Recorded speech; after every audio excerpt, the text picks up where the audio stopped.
Você provavelmente já ouviu falar dos Amish, aquela comunidade famosa por seu estilo de vida isolado, sem energia elétrica, carros ou qualquer tecnologia moderna.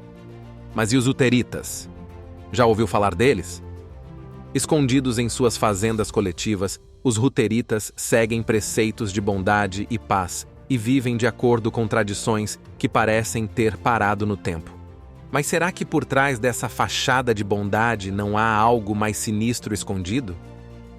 Hoje, o Belo Mundo vai te levar a explorar um universo repleto de histórias intrigantes, perseguições implacáveis, membros queimados em fogueiras e segredos que vão te surpreender. Número 1. As origens dos Hutteritas. Para entender as origens desse grupo, precisamos voltar alguns séculos atrás.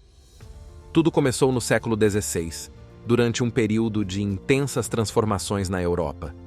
A Igreja Católica, que dominava o cenário religioso, começou a enfrentar críticas e desafios. Reformadores como Martinho Lutero questionaram práticas e dogmas, abrindo espaço para novas interpretações da fé. Nesse contexto, um grupo decidiu ir além das reformas luteranas. Eles acreditavam que cada pessoa deveria escolher sua fé de forma autônoma, o que levou à prática do batismo apenas na fase adulta, ganhando o nome de anabatistas. A recusa em aceitar a interferência do Estado em questões religiosas resultou em graves perseguições a partir de 1526. Muitas dessas famílias buscaram refúgio na Morávia, uma região histórica que hoje faz parte da atual República Tcheca, onde formaram comunidades que imitavam as primeiras comunidades cristãs, com propriedades comunais e uma forte integração social. Foi nesse ambiente que Jakob Hutter se destacou, liderando essas comunidades e dando origem ao grupo que levaria seu nome. Número 2. Jacob Hutter. Jacob Hutter, nascido por volta de 1500, começou sua vida como um simples artesão, mas seu destino mudaria radicalmente ao encontrar os anabatistas durante suas viagens. Inspirado pelas crenças desse grupo, Hutter começou a pregar e formar pequenas congregações, espalhando a visão de uma vida comunitária onde todos os bens seriam compartilhados e a propriedade privada abolida. Sua mensagem rapidamente conquistou seguidores, mas também atraiu a ira das autoridades religiosas e políticas. Em 1533, diante do aumento das perseguições, Hutter se mudou para a Morávia, onde uniu congregações anabatistas locais e consolidou a prática da propriedade comunal. No entanto, seu carisma e liderança não passaram despercebidos pelos inimigos. Em 1536, ele foi capturado e enfrentou um destino cruel. Foi queimado em uma fogueira, como nas terríveis caças às bruxas da época. Número 3. Espalhados pelo mundo. Após a execução de Jacob Hutter, a comunidade que ele liderava enfrentou um período de intensa perseguição na Europa. Seus membros se tornaram um povo em constante movimento, sempre em busca de um lugar onde pudessem viver suas crenças sem medo. A cada nova onda de repressão, eles se deslocavam, primeiro para a Morávia, depois para a Transilvânia e finalmente para a Rússia. Em cada lugar, tentavam reconstruir suas comunidades, mantendo sempre os princípios de vida em comunhão e pacifismo que haviam aprendido. Na década de 1870, a lei do recrutamento obrigatório promulgada pelo czar russo forçou-os a procurar novos horizontes. Foi assim que várias levas de Hutteritas emigraram para a América, estabelecendo-se em regiões dos Estados Unidos e também no Canadá, onde finalmente puderam construir suas colônias sem o constante temor de expulsão ou violência. Número 4. Crenças. As crenças dos Hutteritas são o alicerce de tudo. A fé está no centro de suas vidas, com cultos diários e orações frequentes. Eles enxergam o mundo exterior como corrompido e pecaminoso, dedicando-se à pureza espiritual e mantendo distância das influências externas. Esse grupo é o mais radical entre os anabatistas. Embora tenham laços com menonitas e Amish, que também praticam o batismo de adultos, os luteritas seguem com rigor o Novo Testamento, em especial o livro de Atos dos Apóstolos, que prega a ideia de que os crentes devem ter todas as coisas em comum. E falando em coisas em comum, aquele sonho de casa própria ou um cantinho para chamar de seu. Esqueça se você for luterita. Já vamos explicar mais sobre isso. E acredite, o que acontece nessas comunidades pode te surpreender. E se você não conhece os Amish ou os Menonitas, temos vídeos dedicados a cada um desses grupos aqui no canal. Não deixe de conferir. E um spoiler: você vai se chocar com algumas histórias sombrias dessas comunidades. Mas voltando às crenças dos luteritas, entre eles não há propriedade privada. Tudo pertence à comunidade, o que pode ser bastante chocante para quem está de fora. Para os luteritas, a vida coletiva é o verdadeiro caminho para se aproximar de Deus, longe dos problemas do mundo exterior. Outro princípio fundamental do grupo é o pacifismo. Eles rejeitam a violência, qualquer forma de hierarquia eclesiástica e o luxo, vivendo de forma simples, com bondade e pacifismo rigorosos. Um exemplo marcante desse compromisso é a história de Dirk Willems, um mártir anabatista que, após escapar da prisão, voltou para salvar seu perseguidor que havia caído no gelo. Willems foi recapturado, torturado e morto por suas crenças, mas sua ação continua sendo uma poderosa ilustração dos valores que guiam os luteritas até hoje. Número 5. Perseguição nos Estados Unidos. Infelizmente, a paz nunca foi uma constante na vida dessa comunidade, nem mesmo no Novo Mundo. Durante as 2 guerras mundiais, os membros dessa comunidade enfrentaram intensas perseguições nos Estados Unidos. Pacifistas convictos, os luteritas se recusavam a portar armas ou a servir no exército, o que rapidamente os transformou em alvos de violência e discriminação. Durante a Primeira Guerra Mundial, a situação ficou insustentável. Vistos erroneamente como alemães, eles passaram a ser alvo de um patriotismo exacerbado, enfrentando discriminação severa. Muitos decidiram se registrar, mas recusaram o uniforme e o serviço militar, resultando em espancamentos e até mortes. Diante dessas dificuldades, muitos buscaram refúgio no Canadá, onde foram inicialmente bem recebidos. O governo canadense, de olho no potencial agrícola, garantiu que não seriam forçados ao serviço militar e que teriam liberdade religiosa. No entanto, à medida que suas colônias se expandiam e mantinham sua resistência à integração social, a população local começou a mostrar hostilidade. Durante a Segunda Guerra Mundial, essa hostilidade voltou, mas desta vez, eles conseguiram manter seu direito à objeção de consciência, sendo direcionados para trabalhos civis em hospitais, parques nacionais e fábricas. Aos poucos, as tensões começaram a diminuir, mas nunca desapareceram completamente. Número 6. Vida em fazendas coletivas. O que torna os luteritas tão únicos é a forma como vivem em fazendas coletivas, onde não existe meu ou seu, tudo é nosso.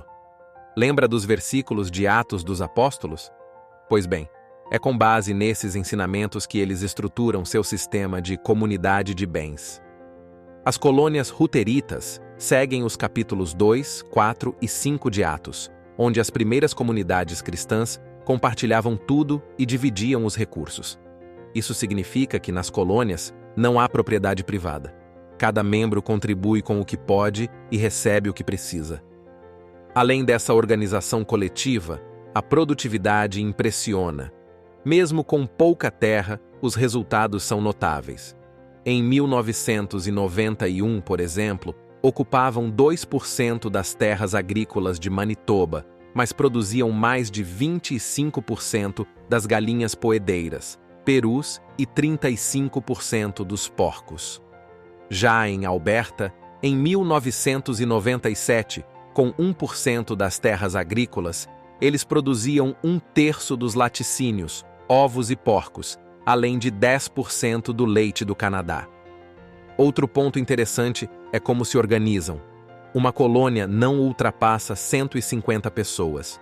E o que acontece quando ela chega nesse número? Simples. Ela se divide para formar uma colônia filha. Isso mantém o equilíbrio populacional e garante que o estilo de vida deles continue. Número 7. Relação com tecnologias. Enquanto o mundo avança a passos largos na era digital, os Hutteritas adotam uma postura mais cautelosa e equilibrada em relação à tecnologia. Diferente dos Amish, que rejeitam completamente as inovações modernas e preferem trabalhar a terra com ferramentas tradicionais, os Hutteritas são um pouco mais abertos a essas mudanças, mas sempre com um pé atrás. Computadores, telefones e até mesmo tratores e maquinários agrícolas são permitidos por lá, mas com uma condição: que seu uso não interfira nos valores comunitários. Para eles, a tecnologia deve servir à comunidade, e não o contrário. A agricultura é o coração dessa comunidade, como veremos mais adiante. E quando se trata de maximizar o retorno do seu trabalho na terra, os Hutteritas são bastante pragmáticos. Eles foram pioneiros em usar computadores para gerenciar a identificação do gado e os padrões de alimentação, e não perderam tempo em instalar turbinas eólicas onde fosse economicamente viável. A tecnologia é vista como uma ferramenta útil, mas não essencial. Seu uso é cuidadosamente considerado, sempre com a intenção de manter o foco na vida em comunidade e nos princípios religiosos que guiam o grupo. Número 8. Educação. A educação é um pilar fundamental na vida dessa comunidade. Desde cedo, as crianças aprendem tanto habilidades práticas para a vida na comunidade, quanto as doutrinas religiosas que sustentam sua fé. As escolas, pequenas e dirigidas por membros da comunidade, têm um forte foco na religião e na preservação da cultura.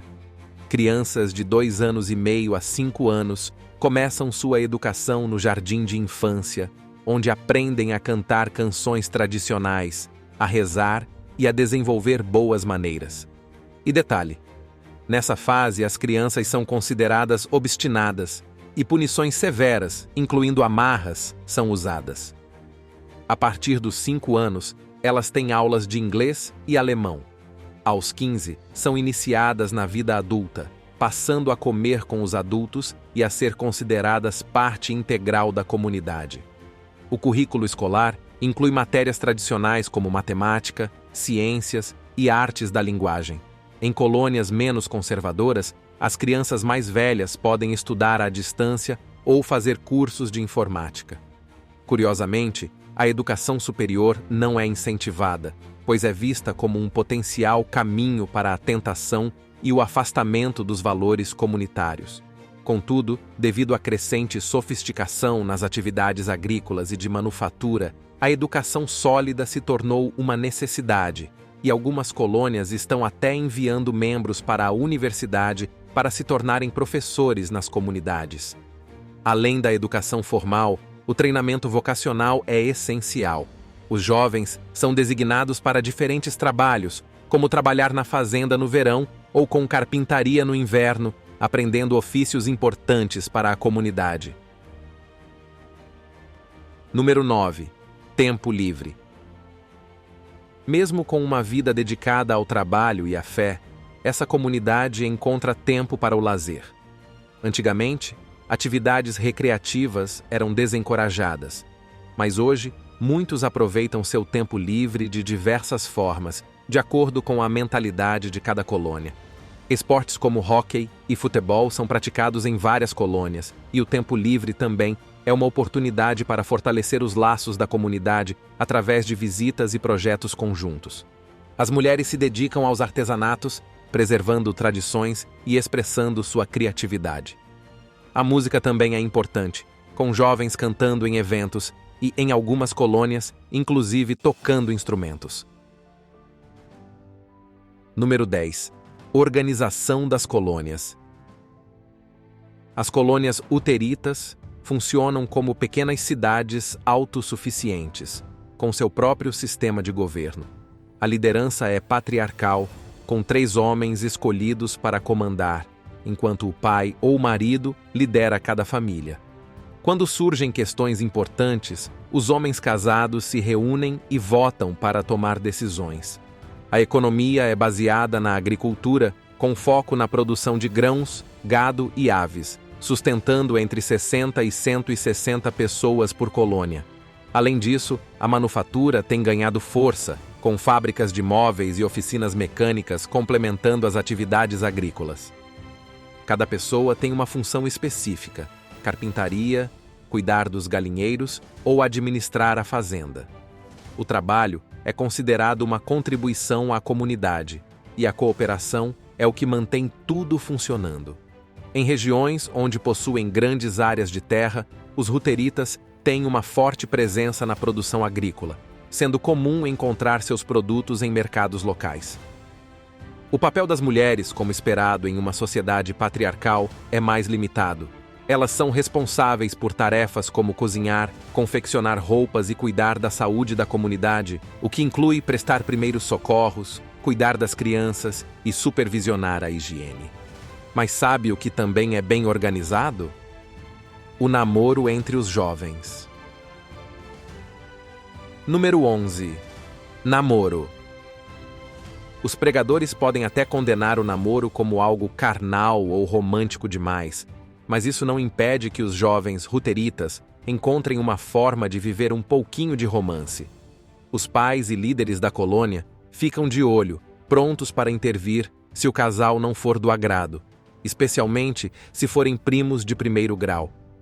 Apesar das regras rígidas, há espaço para um pouco de improviso. Quando jovens de outras colônias visitam, rola um ritual de apresentação, onde um amigo ajuda a quebrar o gelo. Se o rapaz está interessado, ele pede ao amigo para chamar a garota. Se ela aceitar, os dois saem para um passeio. Caso contrário, é aquele não educado, sem mágoas. Agora, aqui vai uma curiosidade que ninguém esperava. Mesmo numa sociedade tão patriarcal, há um dia em que as meninas podem tomar a iniciativa.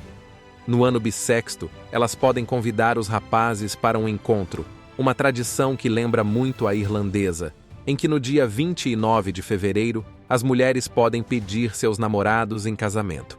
Inclusive, há um filme chamado Casa Comigo, em inglês Leap Year, que retrata essa tradição na Irlanda. Curioso, não? Mas voltando para os relacionamentos Hutteritas. Durante o inverno, com menos trabalho, as visitas entre colônias aumentam e os jovens aproveitam para socializar.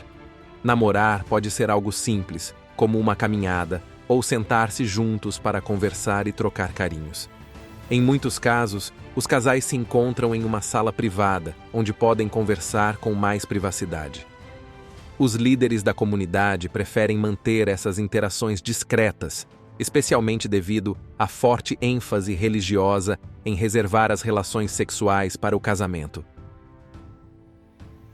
Número 12. Casamentos. E já que falamos de namoro, vamos agora para o próximo passo: o casamento. Os casamentos entre os Hutteritas seguem tradições que podem parecer curiosas para o mundo exterior. Desde a escolha do parceiro até a cerimônia, tudo é realizado dentro dos limites da comunidade. Hoje, a escolha do parceiro é mais pessoal, mas ainda existem regras. Casar com alguém de fora da comunidade? Nem pensar. Casamentos interreligiosos simplesmente não acontecem. Como a maioria das colônias é como uma grande família estendida, a busca por um cônjuge geralmente acontece em outras colônias. Agora, aqui vai uma curiosidade interessante. Os homens estão sob pressão para se casar, porque só podem deixar a barba crescer depois de casados. Isso mesmo, sem barba, eles são facilmente identificáveis como solteiros, o que pode ser um tanto desconfortável, já que a barba simboliza maturidade e posição dentro da comunidade. Além disso, sem barba, eles não podem ocupar cargos de maior autoridade. Ou seja, casar não é apenas uma questão de amor, mas também de status. O grande dia é cheio de tradições. A cerimônia acontece no domingo, seguida por 2 dias de celebração na colônia da noiva e o restante da semana na colônia do noivo. A noiva não veste branco, mas sim um vestido azul de brocado, com seu lenço de cabeça cobrindo o cabelo, e o noivo usa um terno preto, feito especialmente por ela. E esqueça a lua de mel. O casal retorna imediatamente à rotina normal. Mas, apesar da simplicidade, esses casamentos são duradouros, e ao contrário do que se vê em muitas outras culturas, os Hutteritas não costumam usar alianças de casamento. Para eles, o compromisso está na palavra e na fé, não em símbolos materiais. Número 13. Altas taxas de fertilidade. E agora vamos falar sobre o que muitos esperam que venha depois do casamento. Filhos. Em média, uma família tem entre 6 a 9 filhos, um número bem acima da média nos países onde vivem, como os Estados Unidos e o Canadá. Mas por que tantas crianças? Para eles, ter muitos filhos é visto como uma verdadeira bênção. Eles acreditam que as crianças são um presente de Deus e uma prova da continuidade de sua fé e de suas tradições. E esqueça qualquer conversa sobre controle de natalidade por lá. Para eles, métodos como anticoncepcionais são vistos como um pecado mortal, comparado até a assassinato. Além do aspecto espiritual, as grandes famílias também têm uma função prática nas colônias. Como vivem em comunidades muito unidas, onde o trabalho é compartilhado entre todos, é essencial ter muitos braços para ajudar nas diversas tarefas do dia a dia. Mas e você? O que achou de tudo isso? Ficou surpreso com algum dos aspectos da vida uteriana? Será que uma vida tão coletivista e isolada poderia funcionar para você? Deixe sua opinião nos comentários e não se esqueça de se inscrever no canal para mais vídeos como este. Muito obrigado por assistir e nos vemos no próximo vídeo.